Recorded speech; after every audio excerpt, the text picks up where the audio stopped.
Hello po mga kapraps, dito tayo ngayon sa property na for sale. Matatagpuan natin dito sa bayan ng Liliw, Laguna. So ito na po ang frontage mula doon sa poste ng Meralco yan. So nasa 50 meters ang frontage nito. At palibot na po ito ng bakod na semento. Ito po yung way papuntang town proper ng Pila. Tapos dito naman po ay papunta sa Nagcarlan. Sa harapan ng property ay meron tayong mga views na makikita, matatanaw. Ayan, ang ganda. May mountain views pa tayo. Yan po ang pinakaharap ng property mga kapraps. Bali ang kabuuang sukat ng property na i-offer ko sa inyo ngayon ay 10,176 square meters. Ito'y malapit lang po sa town proper ng Pila. Bali ang distansya nito sa town proper ng Pila ay 6 to 7 minutes travel time.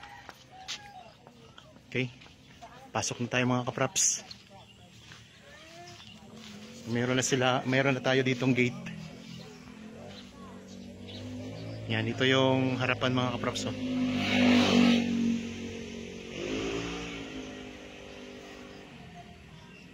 Dito sa part ng lupa, ang daming mga tanim sa bungad pa lang. May mga tanim dito na santol, tapos may mga lansones, may mga rambutan. Patag na patag ang lupa mga kapraps. Ang presyo nito ay makikita nyo sa description box at sa title nitong video. So wala na kayong problema sa bakod sa part na dito mga kapraps. Oh.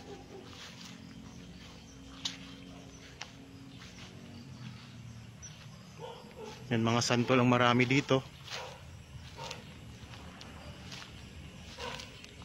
Mga lansones. So, ang ganda, ang linis pati ng property mga kapraps.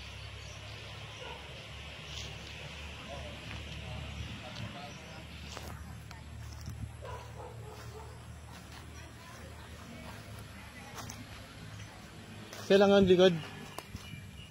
Likod.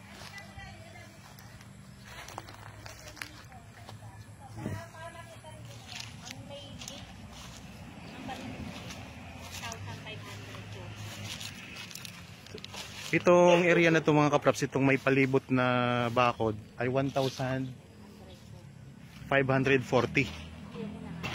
Yan.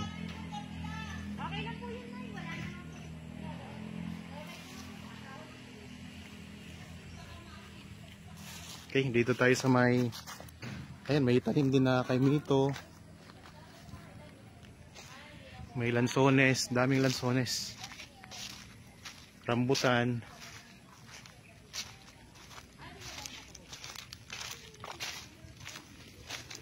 Mayroon na ditong access ng may linya na ng kuryente at saka tubig. Tapos ang lakas din po ng signal ng iba't ibang network dito mga kapraps.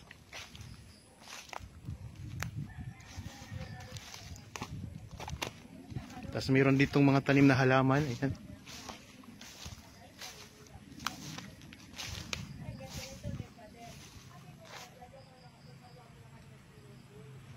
Itong mga puno ng kay Mito.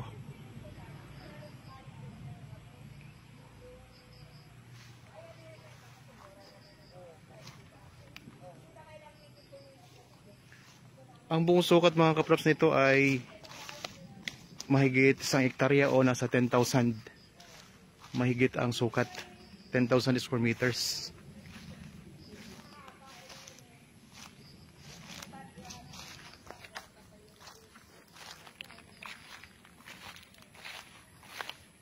Ito pa lang tayo ngayon sa area na 1,540, itong napapalibutan ng simentadong bakod.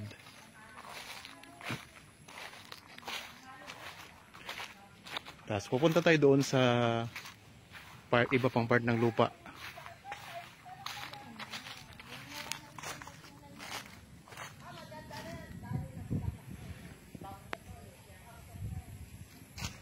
Mga santol. So wala na kayong problema dito sa bakod sa harapan. Sa part ng lupa na to.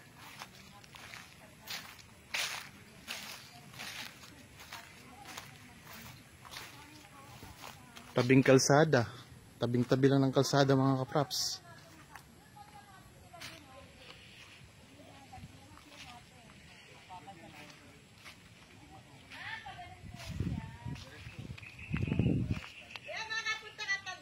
Ah.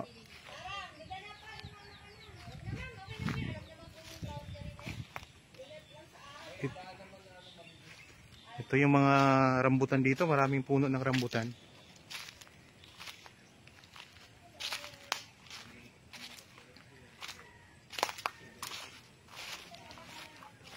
Tapos meron na kayo dito mga katabi din ng mga property mga kapraps.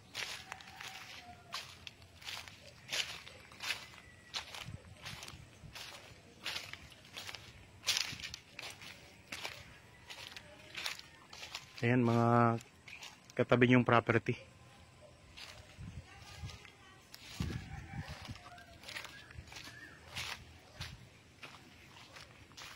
Dito sa part na ito, ang bakod naman dito mga kapraps, meron din siyang bakod.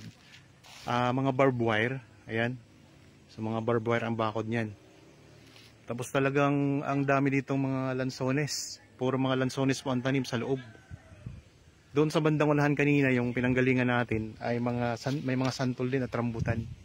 Dito may mga maraming lansones at saka mga puno ng mangga. Yan, ikutin lang po natin mga kapraps.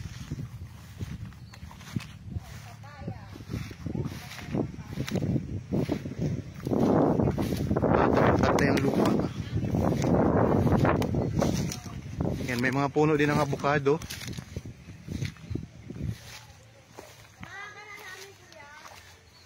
Sige po, ako lang.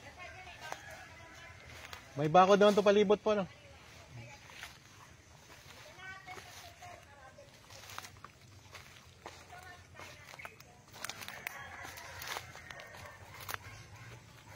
Yan, sinasamahan ba tayo ng may-ari mga kapraps pag-iikot? Ayun sila. Ito mga lansones, daming lansones dito. May mga tanim din na mga puno ng niyog.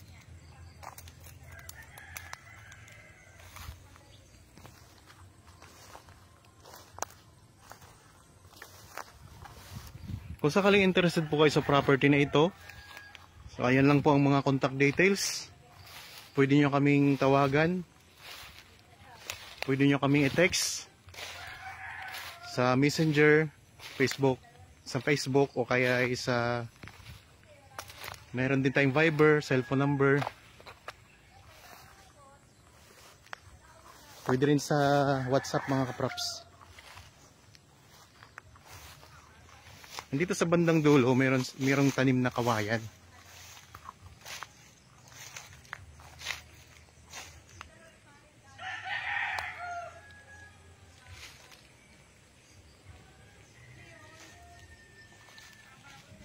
Yung Polo Lanzones mga kapraps, oh, dito.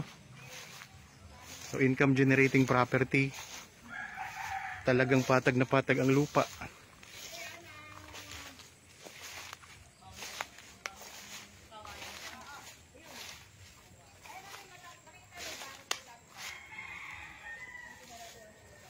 So palibot na po ito ng bakod.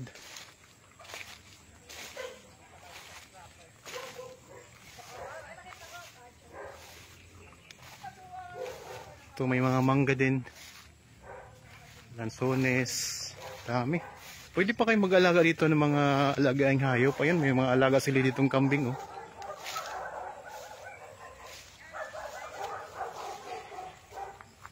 Dito na tayo ngayon sa bandang likuran ng property mga kapraps.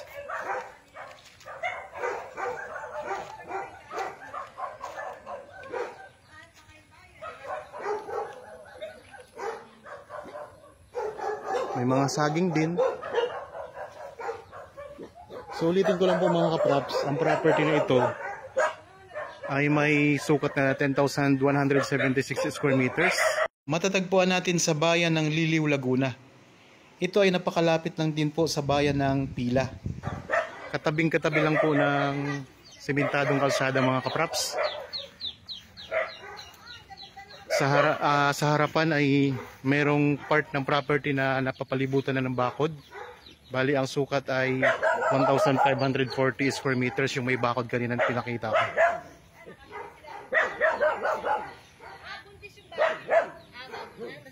May mga ano pa, dragon fruit, yan. Dragon fruit.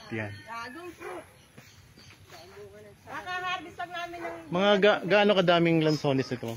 Marami yan. Dami. Kaya mo, ito, puno. Hanggang doon pa yan eh. Ito, hanggang dito yan. Doon, dami pating ano, avocado. Hindi, ilan lang, ang daming avocado eh. Oo, marami. Napakadami eh. Ano nga lang yung avocado dito eh. Hindi kapit bahay kami na natamaan yun na bagsak. Yung nagpapa sila doon. Natamaan yung dito. Pero ang dami po. Oh, marami. Ay, namumunga na naman ano. Oo. Kaso nga lang itong panahon Gandang natin, property mga eh, kapraps. Parang ito na po namumunga. Ay, doon sa loob doon. Anong prutas nga po ito? Ito ay makopa. Ay, may makupa din mga kapraps. Makopa niyan. May bulaklak na. Oo. Agin at buko, hindi na makawalan dito. Dito tayo kuya. Dito tayo. Sundan natin si ma'am. Basta tayo hanggang gabi. Tayo yung loob niyan, itong pagitan na to, yan dalawang yan. Papaganin nyo eh. Yung may lambat na berde niyan. Oo. Yan, tinuturo po tayo mga kapraps.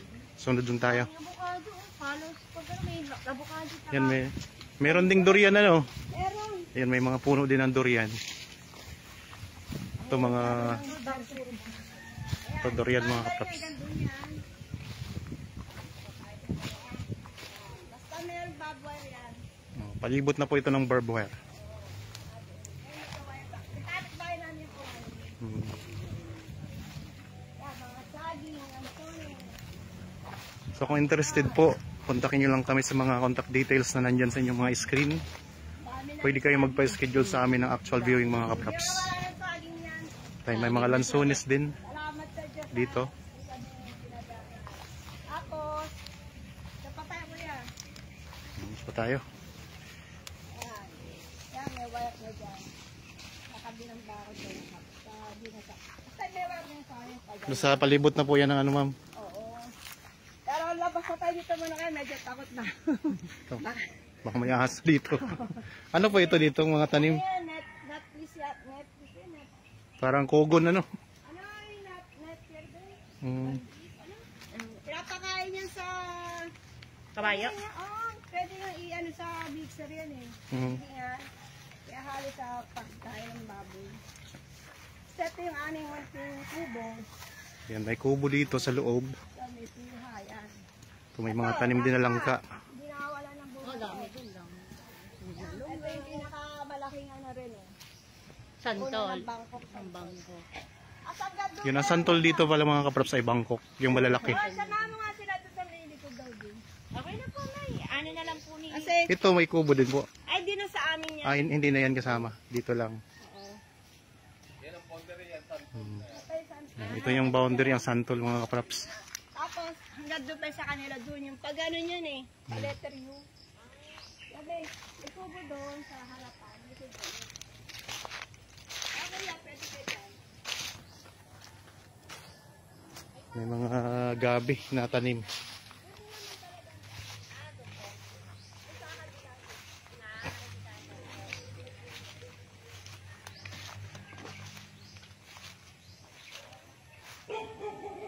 Dito naman tayo ngayon sa bandang gilid ng property.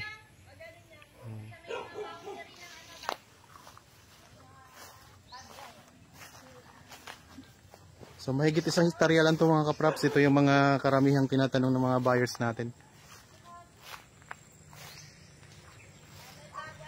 Mga saging.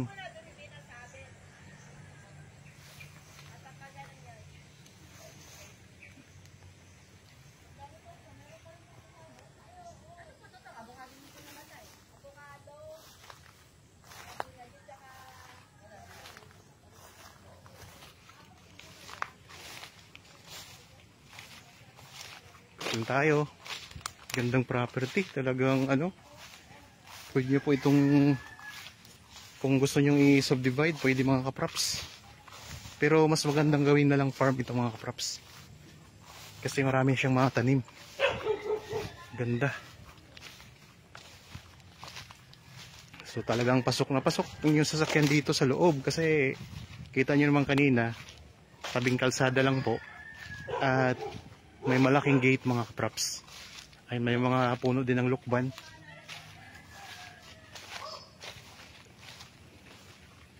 Nandito tayo sa may bandang gitna ng property naman.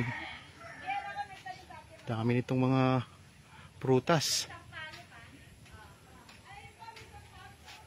Yan, may mga puno din ng sampalok.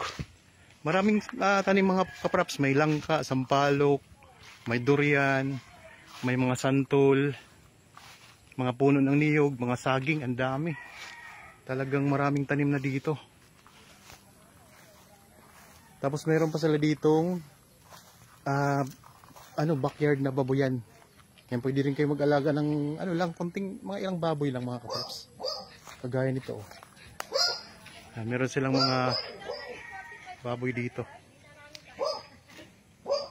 So, ang ganda mga kapraps. Kung mabili nyo to, meron na kayong farm lot, meron kayong kunting babuyan na pwede nyong libang-libangan habang kayo po ay nagpapahinga-hinga dito sa bahay ninyo. Yan, paggawa na lang kayo ng bahay dito na gusto nyong ilagay na bahay, pagandahin nyo. Simple lang, napakaganda, simple lang dito mga kapraps. Oh.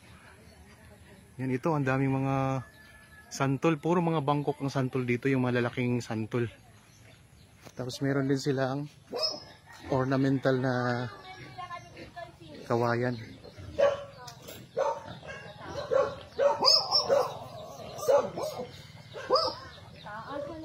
Ano nga po yan? Luya. Singiber na luya. Sa Bisaya, yung Malalaki po yan. yung puti, ayan. Puti na lalaki. Yan, ang laking luya mga kapraps. May bunga na, may tanim, may ano na. May laman na. Eh di pa nga parang Ano po ito, mga native na baboy? native. Ayan, mga native na baboy mga kapraps. Sarap sa lechon. Discount namin yung mga beef. Ganda rito. Yan, sampalok. May tubig na, may kuryente pa.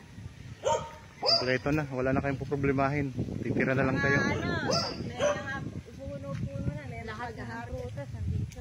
Saka ano kagandahan? Open field doon yung palayan. Bundok pa. Ito ang gripo.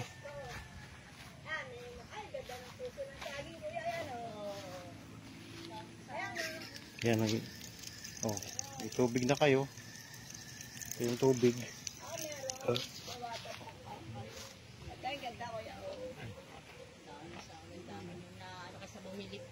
Mahal naman na Saging. Ito, dahil pa namin dito, no, pang landscape, sa garden, yan, no, mabilis tumubo ito. Baga, ito, ang dagdagan. Ganyan natin, gusto ba mag-uwi? ano po? Ito Laman. halaman. Hindi na po, marami na pong halaman ma'am. Nang nakukuha ko sa mga... Mga saging. Ito, punong ng manggayang kuya. Yan. Very, ano na yan, matanda ng punong yan. Ito yung boundary dito mga kapraps. Oh. Yan. Ito, malaking tulong to kasi siyempre sa bagyo ito. Para sa karagdagang detalye, pwede nyo tingnan yung ating Dahil lang kasi description box. Kasi marami tayong mga mababasa nyo yung mga karagdagang detalye nito. saan yan to? Ayan, ano nga ba? Parang chiko, no? Hindi. Puno, namumunga din po yan. Ano yan? Jambilina yata yan? Jambilina? Hindi ko alam kung lang ka. Hindi, di po lang sa iba eh. No? Parang namumunga po siya. Napakagandang property. Contact details lang po namin nandyan sa inyong mga screen. Viber, cellphone number, Facebook Messenger. Meron tayong WhatsApp mga kapraps para sa mga viewers natin na nasa ibang bansa. Napakalapit lang po sa Pila, sa town proper ng Pila. Ito yung dinaanan natin kanina, yung 1,540 square meters. Kasama na po ito sa buong property. 10,176 square meters. Tarang mo agad yung ano. Dami na yung pumunta rin natin. Punta na tayo sa kalsada.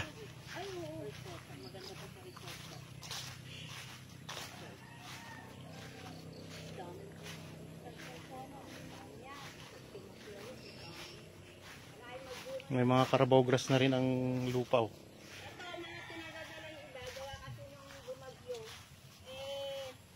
umupa yung iba. Depende mo muna yung paano mo, dahil ng putik, ano mo sa... Itong linya ng kuryente. Tabing-tabi lang din ng property. Ako lang mag-open ko yan. May gate na. Laki pa ng gate. Ito lang madami. Update ko po kayo, makikita nyo naman. Ito ang makikita natin sa bungad ng property. Sa harapan. Opo. Opo. Tingnan nyo na lang po doon yung Ito yung papuntang Nagkarlan mga kapraps na direction.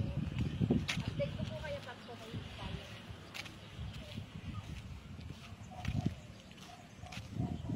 So ayan ang views na makikita natin dito sa harapan ng property.